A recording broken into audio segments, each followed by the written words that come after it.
Good morning बच्चों। आज हम हिंदी भाषा के पाठ 9 सर्वनाम का अध्ययन करेंगे। इसे समझने के लिए आइए पहले हम कुछ पंक्तियां पढ़ते हैं। रवि आज बहुत खुश है क्योंकि आज दीपावली है। उसने दीपावली के लिए बहुत सी तैयारियां की है। वह बाजार से अपने लिए नए कपड़े और पटाखे लाया है। उसने रोशनी की व्यवस्था भी की है। उसे आज बहुत सारे कार्य करने हैं। यहाँ पहले वाक्य में रवि के नाम का प्रयोग हुआ है जो एक संज्ञा शब्द है, लेकिन उसके बाद रवि के नाम के स्थान पर उसने, वह, अपने, उसे आदि शब्दों का प्रयोग किया गया है।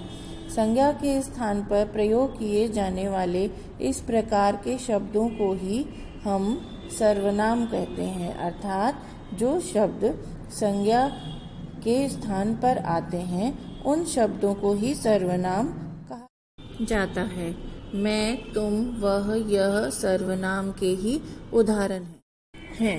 अब हम सर्वनाम के भेदों के बारे में पढ़ेंगे।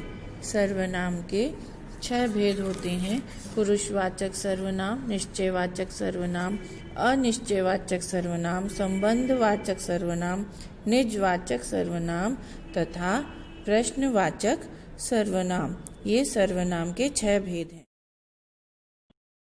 सबसे पहले हम पुरुषवाचक सर्वनाम को समझेंगे।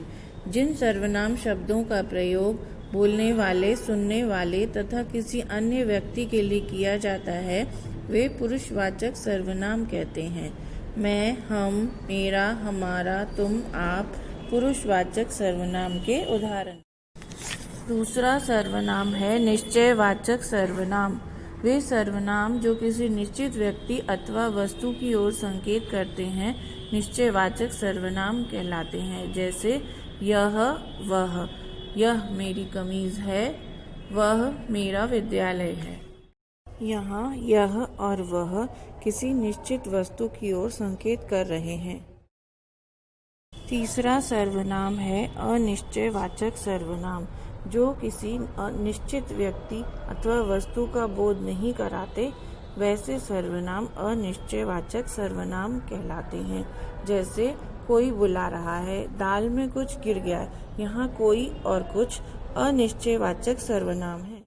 चौथा सर्वनाम है संबंधवाचक सर्वनाम, जो वाक्य की 2 बातों में संबंध बताते हैं। जैसे जो पढ़ेगा वह पास होगा। यहाँ जो और वो संबंधवाचक सर्वनाम है।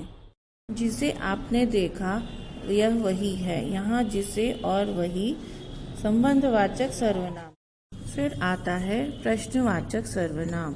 वे सर्वनाम शब्द जिनसे प्रश्न पूछे जाने का बोध हो प्रश्नवाचक सर्वनाम कहलाते हैं। जैसे कौन आ रहा है, यहाँ कौन प्रश्नवाचक सर्वनाम है। छठा सर्वनाम है निजवाचक सर्वनाम। निज का अर्थ होता है अपना। जिन सर्वनाम शब्दों का प्रयोग स्वयं के लिए किया जाए उन्हें निजवाचक सर्वनाम कहते हैं। जैसे मैंने अपना कार्य स्वयं किया है, तुम अपने आप घर चले जाओ। यहाँ स्वयं और अपने आप निजवाचक सर्वनाम है। यहाँ कुछ बातें विशेष ध्यान देने के लिए हैं। संज्ञा की तरह सर्वनाम के भी 2 वचन होते हैं, एक वचन और बहुवचन। एक वचन में मैं, मैंने, वह, यह, उसे, उसको, तुम आदि शब्द आते हैं और बहुवचन में हम, हमने, ये, वे, उन्हें, उनको, तुम सब ये सारे सर्वनाम आते हैं जो बहुवचन होते हैं। जब हम किसी व्यक्ति का आदर करते हैं उसके लिए सर्वनाम के बहुवचन रूप का प्रयोग करते हैं। जैसे पिताजी काम पर गए हैं, वे देर से लौटेंगे। आशा है आपको सर्वनाम समझ में आ गया होगा। दीपावली की ढेर सारी शुभकामनाओं के साथ धन्यवाद।